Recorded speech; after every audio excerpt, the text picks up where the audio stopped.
नमस्कार, प्रबोधन दिशा न्यूजमध्ये आपले स्वागत। नव्या युगाची नवी दिशा देणारी प्रबोधन दिशा न्यूज।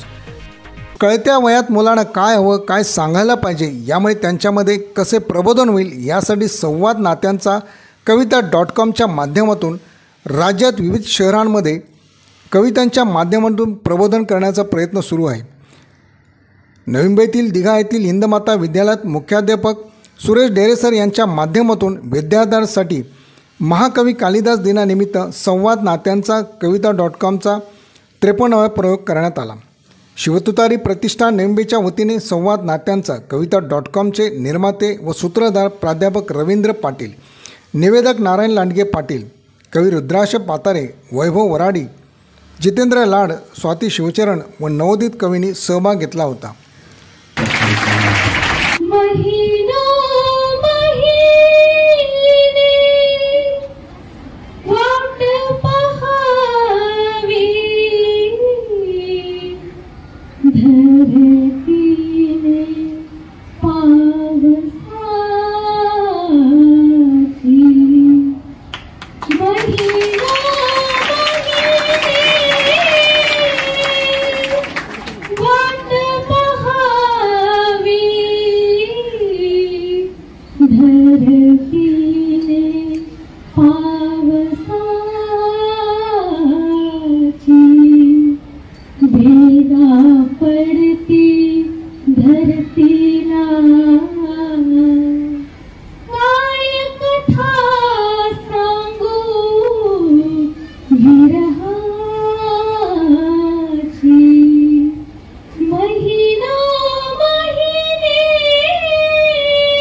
महीने वाट पहावी धरतीने पावसाची, भेगा पडती धरतीला, काय कथा सांगू विरहाची।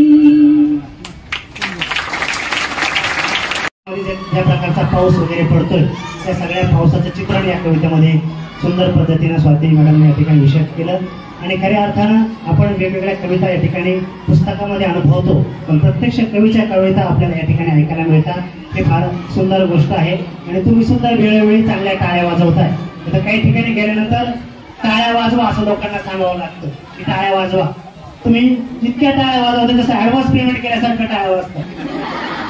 जिला विचारत नाही माणसं घरची तिला वाटतं मी आरची, आणि आंघोळ न करून करून ज्याच्या अंगावर चढलाय बुरशा त्याला वाटतं मी परशा।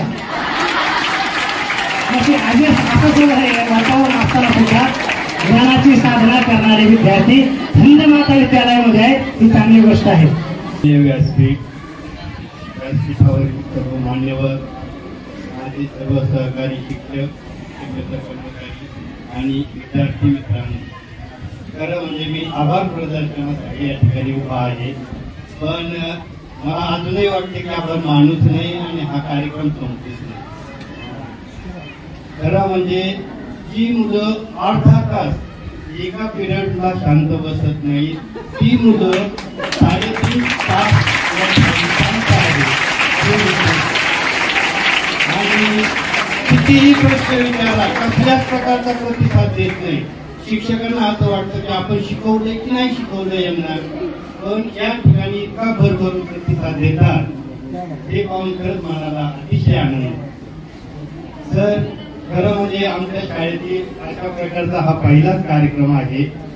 कसा होईल कसा नाही असं मला सुरुवातीपासून वाटत होतं, पण सर्व म्हणजे व्यवस्था ही अपुरी असताना सुद्धा अतिशय छान प्रकारे आपण कार्यक्रम सादर केला। या वास्तूमध्ये आम्हाला हा कार्यक्रम घेण्यास परवानगी दिल्याबद्दल विकास मंडळ, संस्था अध्यक्ष व इतर सर्व पदाधिकाऱ्यांचे मी प्रथम आभार मानतो। त्यानंतर सर्व कार्यक्रमाला विद्यार्थी उपस्थितीत राहिले, शिक्षकांनी चांगला प्रतिसाद दिला म्हणून त्यांचाही आभार मानतो। आणि वेदना आणि संवेदना जागून आपल्या मनाला जागृत केल्याबद्दल कविता.com या सर्व टीमचे मी आभार मानतो आणि या ठिकाणी थांबतो। नमस्कार, नमस्कार, माझे नाव जयश्री प्रशांत सायके. मी हिंदमाता विद्यालयामध्ये 9वी इयत्तेत शिकत आहे. आज आमच्या शाळेमध्ये संवाद नात्यांचा कविता.com हा कार्यक्रम घेण्यात आला. कवितांच्या माध्यमातून आम्हाला खूप चांगले मार्गदर्शन केले. कविता काय असतात त्यांची आज आम्हाला चांगल्या प्रकारे ओळख झाली. आमच्या शाळेमध्ये आता सध्या तरी आई बाप यांच्याबद्दल आम्हाला कविता सादर केल्या आणि त्या कविता ऐकून अक्षरशः डोळ्यातून पाणी आलं आणि आज समजलं की आई बाप आपल्यासाठी काय असतं हे नातं आम्हाला खूप चांगल्या प्रकारे समजलं. त्यामुळे संवाद नात्यांचा कविता.com यांना मी खूप खूप धन्यवाद करते हिंदमातातर्फे. आणि असे कार्यक्रमासाठी तुम्ही आमच्या शाळेत पुन्हा या असे मी तुम्हाला पुन्हा बोलते. धन्यवाद. माझं नाव काजल अरविंद सोनी. माझ्या कॉलेजचं नाव हिंदमाता विद्यालय व कनिष्ठ महाविद्यालय. कविता.com ह्या संस्थेने इथं कार्यक्रम साजरा केला आहे. त्याच्यात भरपूर काय आम्हाला शिकायला भेटलं आणि ते कविता आम्हाला गीतांच्या रूपात होती. त्यापेक्षा त्यामुळे आम्हाला लय आनंद म्हणजे लय सारं काय शिकायला भेटलं त्या कवितेतून. आईवडिलांवर कविता होती. त्याच्यात आम्हाला म्हणजे एक भावना निर्माण झाली त्या कविता ऐकून. मी नीलक्षण शोणकर येथे 10वीवर शिकतो. आज आमच्या हिंदमाता विद्यालयामध्ये कविता.com संवाद नात्यांचा यांची टीम आमच्या शाळेमध्ये आली. आम्हाला खूप आवडलं. त्यांच्या विविध कविता आम्हाला आईवडिलांविषयीच्या कविता आम्हाला ऐकायला भेटल्या. त्यांच्या आईवडिलांबद्दलच्या ज्या कविता होत्या त्या हृदयाला स्पर्श करणाऱ्या होत्या. ह्या आम्हाला खूप आवडल्या. आपण पुन्हा जरी आमच्या शाळेत आलं तरी आम्हाला खूप आवडेल अशी विनंती करतो. आणि आज जो कार्यक्रम झाला त्याबद्दल धन्यवाद. आम्हाला म्हणजे जे आपल्याला म्हणजे रडायला येतं असे म्हणजे माझा रिस्पॉन्स होता. पण तरी पण त्या कविता ऐकल्या आणि त्यामधून खूप छान असा संदेश आम्हाला भेटला. त्याबद्दल खूप धन्यवाद. मी गौरी योगेश्वर पाटील. मी इयत्ता 9वीत शिकते आणि हिंदमाता विद्यालयामध्ये मी शिकते. आज आमच्या विद्यालयामध्ये कविता.com यांची टीम आली होती आणि त्यांनी खूप साऱ्या कविता सादर केल्या आणि त्या कविता अशा होत्या की त्या मनाला स्पर्श करून गेल्या. आम्ही सगळे एवढे इमोशनल झालो होतो की पहिली कविता तर आईवर होती. आई आणि वडिलांवर म्हणजे ते आपले दैवत आहेत जसं त्यांनी त्यांच्या कवितामध्ये आम्हाला सांगितलं. आणि खरं तर आजकालच्या पिढीने आईवडिलांना खूप त्रास देतात, जसं की उलटं बोलतात वगैरे. आणि त्यांनी आम्हाला सांगितलं की आईवडिलांनी आमच्यासाठी खूप काही केले आणि अजूनही करतायत. त्यांच्यासाठी आम्हाला काय करायला पाहिजे किंवा त्यांच्याबद्दल आमची भावना काय हे त्यांनी त्या कवितेतून सादर केली. आणि मला लास्टला त्यांनी वडिलांच्या कवितावर समाप्त केला हा कार्यक्रम मला खूप आवडला. आणि खास करून म्हणजे प्रत्येक गोष्टी म्हणजे आईचं महत्त्व असतं, पण ह्या कवितेत त्यांनी बाबांचं महत्त्व जास्त दिलं. त्यामुळे हा कार्यक्रम मला खूप आवडला. नमस्कार, मी अदिती पवार. मी इयत्ता 9वीमध्ये शिकते हिंदमाता विद्यालयामध्ये. आमच्या शाळेत आज कविता.com यांच्याकडून जे त्यांची टीम आली होती ते आम्हाला कविता वाचून नाही दाखवल्या तर त्या गाण्याच्या माध्यमातून म्हणजे सांगण्याचा प्रयत्न केला. त्यामुळे आम्ही खूप एन्जॉय केलं. त्या कविता मनाला स्पर्श करणाऱ्या अशा होत्या ज्याच्यामुळे आमच्या आयुष्यातलं आमच्या आईवडिलांचं महत्त्व आम्हाला समजलं. आणि प्रेम कविता खूप छान अशा प्रकारे त्यांनी आम्हाला समजावून सांगितलं, आमचं मनोरंजन केलं. त्याबद्दल त्यांचा खूप धन्यवाद. खरं तर संवाद नात्याचा कविता.com हा एक सलग 2 वर्षापासून आम्ही हा सगळा एक धागा जोडण्याचा प्रयत्न करतो आहे. कारण मराठी मातीशी असेल, मराठी भाषेशी असेल किंवा आपल्या घरातले आईवडील असतील, भाऊ बहीण असेल, या सगळ्यांशी कुठंतरी ते नातं दुरावत चाललं आहे, ती दरी वाढत चालली आहे. हे थोडंसं सांगण्याचा आमचा एक छोटासा प्रयत्न आहे. आम्ही त्या वाटेवरचे वाटसरूच होतो, तीच वाट पुढे घेऊन निघालो आहे. कुठंवर जातो माहीत नाही आम्हाला, पण एक नाती जोडली जावीत. बहीण भावाचं दुःख, आईवडिलांचं दुःख मुलांना कळावं, मुलांच्या पुढ्यात जावं. नेमकं आईवडील हे मराठीतून कितीतरी कवीने लिहिलं आहे, आपण परंपरेने ऐकत आलो आहे आजपर्यंत. तीच कविता पुढे घेऊन जाण्याचा आम्ही एक छोटासा प्रयत्न करतो आहे. आणि आमच्याबरोबरचे सगळे मित्र जे काही नवीन जोडले जातात त्यांना सगळ्यांना सोबत घेऊन आम्ही चाललो आहे. शाळा कॉलेजांमधून, महाविद्यालयांमधून हा सगळा प्रयोग करतो आहे आणि खूप चांगला रिस्पॉन्स आहे. मुलं खूप चांगल्या पद्धतीनं ऐकतात. फक्त आपण त्यांच्या पुढ्यात त्यांच्या पद्धतीनं गेलं पाहिजे.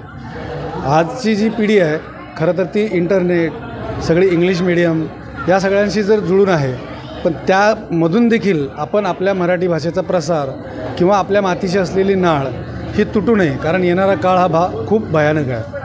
येणारा काळ आपल्याला नेमकं प्रश्न विचारेल तेव्हा आपल्याला उत्तरं देता यायला पाहिजेत. त्यामुळे हा सगळा एक धागा आपण जोडण्याचा प्रयत्न करतो. बाकी खूप असं मोठं काम करतो अशातला भाग नाही आहे, पण आम्हाला जे वाटतं आहे ते आम्ही एक मराठी कवितेचं, मराठी अभंगाचं, मराठी संत परंपरेचं आणि आजच्या पिढीतल्या सगळ्या कवींच्या कवितांचं एक बोर्ड धरून आम्ही पुढे निघालो आहे. बघूया हा प्रवास कुठेवर जातो आहे. आज महाकवी कालिदास दिनानिमित्त हिंदमाता महाविद्यालय आणि कनिष्ठ महाविद्यालयात आमचा हा संवाद नात्यांचा कविता.com प्रयोग क्रमांक 53वा संपन्न झाला. खरं तर कळत्या वयात, जाणत्या वयात मुलांना काय द्यायला हवं, काय सांगायला हवं, हा आमचा संवाद नात्यांचा त्यांच्यापर्यंत पोहोचवण्याचं कार्य शाळेचे मुख्याध्यापक डेरे सर यांनी आम्हाला पोहोचवलं. ते आमचे आजचे दुवा झाले. खरं तर मुलांना आजचा जमाना सगळा इलेक्ट्रॉनिक्स मीडिया, रील्स, म्हणजे रात्री तूप खाल्लं की सकाळी रूप आलं पाहिजे ही विचारधारणा आजच्या मुलांच्या अंगी प्रत्यक्षाने बिंबवलेली आहे. ते कुठेतरी दूर व्हावं, वाचन संस्कृती, ऐकण्याची प्रवृत्ती निर्माण व्हावी, त्यासाठी आमची ही सर्व धडपड. आणि जो काही नात्यांमधला दुरावा वाढत चालला आहे, जसे मगाशी कवी जितेंद्र लाड सर म्हणाले, हा नात्यांचा दुरावा आज घरामध्ये गेल्यानंतर प्रत्येकजण ज्याच्या त्याच्या मोबाईलमध्ये डोकं घालून फक्त स्क्रोल करत असतो. नाती ही स्क्रोल करण्याजोगी नाही आहेत किंवा टाईप करून भावना व्यक्त करण्याजोगी नाही आहेत. त्या मनातल्या भावना दुसऱ्याच्या मनापर्यंत अलवारपणे हितगुज ते पोहोचलं पाहिजे, यासाठी हा आमचा संवाद नात्यांचा आम्ही घेऊन निघालो आहे. आमची ही साहित्याची वारी कुठवर चालेल, कितवर चालेल काही माहीत नाही, परंतु आम्ही हे पालखीचे भोई आम्ही अविरत चालत राहू हा विश्वास देतो. कवी कालिदास स्मृती दिन आणि आषाढ मासारंभानिमित्त आमच्या हिंदमाता विद्यालय व कनिष्ठ महाविद्यालय दिघा या विद्यालयामध्ये संवाद नात्यांचा कविता.comचा कार्यक्रम आयोजित करण्यात आला होता. या कवितांच्या कार्यक्रमामध्ये विद्यार्थ्यांच्या संवेदना जागृत करून त्यांच्यामध्ये नात्यांच्या भावना निर्माण करण्याचं चांगलं कार्य या कार्यक्रमामुळे घडून आलं. भविष्यामध्ये आमच्या विद्यार्थ्यांना याचा नक्कीच फायदा होईल. आणि मी सुद्धा मागच्या म्हणजे लहानपणीच्या आठवणींपासून आपल्या आईवडिलांच्या नात्यापर्यंतच्या संपूर्ण आयुष्याचा जो प्रवास आहे तो या कार्यक्रमामुळे जागृत झाला आणि मी तर खरोखर त्यामुळे प्रभावित झालो. आणि आपण कुठेतरी आपल्या नात्यांचा हा विसर आपल्या भावी पिढीला पडला आहे असं मला वाटतं आहे. त्या अशा कार्यक्रमामुळे तो पुन्हा सुरू होईल आणि आपल्या आजच्या पिढीला ज्याची गरज आहे ते या कार्यक्रमांच्या निमित्ताने पूर्ण होईल हे मी व्यक्त करतो आणि थांबतो.